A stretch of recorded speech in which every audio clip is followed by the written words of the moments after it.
जय माता दी दोस्तों।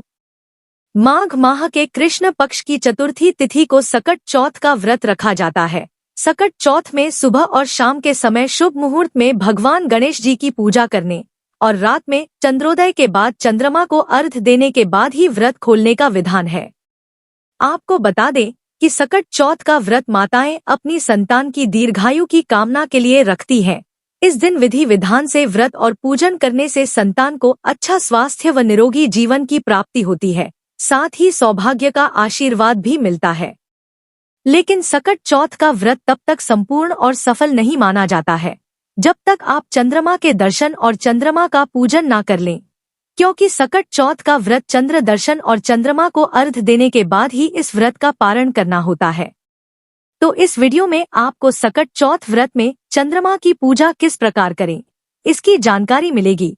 आपको चंद्रमा को अर्घ्य कैसे देना है और यदि बादल होने के कारण या सर्दी में अधिक कोहरा होने के कारण आपको चंद्रमा के दर्शन नहीं हो पा रहे हैं, तो इस स्थिति में आप सकट चौथ का व्रत किस प्रकार खोलेंगे, किस प्रकार आप चंद्रमा का पूजन करेंगे, इसकी भी जानकारी मिलेगी। इसलिए लास्ट तक वीडियो को जरूर देखें। दोस्तों, सकट चौथ के दिन सुबह और शाम के समय शुभ मुहूर्त में भगवान गणेश जी की पूजा करें। उसके बाद जब चंद्रोदय हो जाए तब आप चंद्रमा की पूजा करें, चंद्रमा को अर्घ्य दें। इसके लिए आप एक लकड़ी की चौकी लें और उस पर लाल रंग का वस्त्र बिछा लें। अब उसमें एक थाली रखें और थाली में चावल को पीसकर चावल का ऐपन बना लें और उसी से आप थाली पर चंद्रमा की आकृति बनाएं। यह चौकी अगर आपको चंद्र दर्शन हो रहे हैं तो आप अपनी छत पर या खुले में रखकर चंद्रमा को देखते हुए इस थाली का पूजन करें। आप कोई भी सामग्री जमीन पर ना चढ़ाएं, अन्यथा आपके पैर में पड़कर आपको पाप लग सकता है। इसलिए आप चंद्रमा की पूजा पूरी इसी थाली में करें।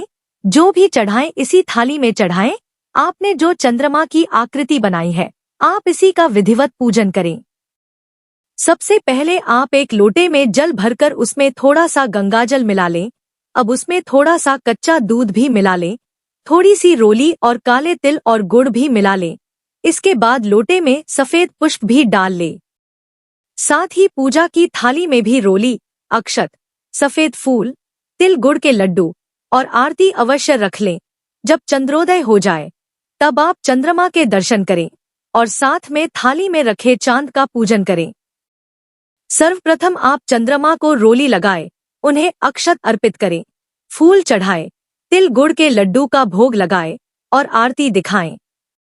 अब इसके बाद आपने जो लोटे में जल तैयार किया है उस जल को थाली में चंद्रमा को देखते हुए चंद्रमा को अर्घ्य दें।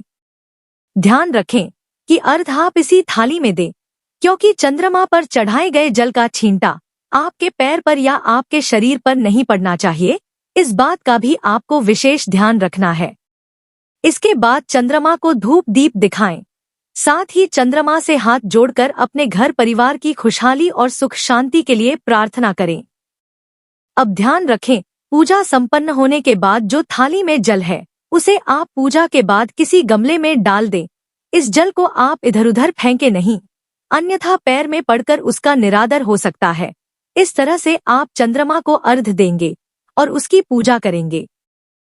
चलिए अब जानते हैं कि यदि आपके शहर में चंद्रमा नहीं दिख रहा है, यानी कोहरे के कारण या बादल होने के कारण आपको चंद्रमा के दर्शन नहीं हो पा रहे हैं, तो इस स्थिति में आप क्या करें। तो सबसे पहले आप अपने शहर में चंद्रोदय का समय जान लें कि आपके शहर में चंद्रमा कितने बजे निकलेगा। आप उस समय तक इंतजार अवश्य करें और कम से कम हो सके तो रात 11 बजे तक चंद्रमा के दर्शन होने का इंतजार अवश्य करें। हो सकता है थोड़ी देर में या बादल छटने के बाद थोड़े वक्त बाद आपको चंद्रमा के दर्शन हो जाएं। यदि आपको रात 11 बजे तक भी चंद्रमा के दर्शन ना हो, तब आप इस स्थिति में जिस भी शहर में चंद्रमा दिखाई दिया है, अगर आपको वहां से चांद की फोटो मिल रही है तो आप उस शहर से चंद्रमा की तस्वीर मंगाकर उसके दर्शन करके अपना व्रत खोल सकती हैं।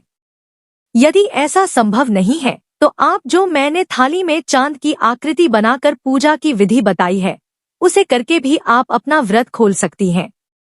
या इसके अलावा यदि आपको चंद्रमा नहीं दिखा है तो आप भगवान शिव के मस्तक पर जो चंद्रमा विराजमान है उसके दर्शन करें और उसका पूजन करें। इसकी पूजा करके भी आप सकट चौथ का व्रत खोल सकती हैं। तो दोस्तों, यह जानकारी आपको अच्छी लगी तो कमेंट में जय माता दी जरूर लिखें, और अगर आपका कोई सवाल है तो उसे कमेंट बॉक्स में अवश्य पूछ लें। और इस वीडियो को लाइक करें, शेयर करें और साथ ही साथ चैनल को सब्सक्राइब करें। धन्यवाद।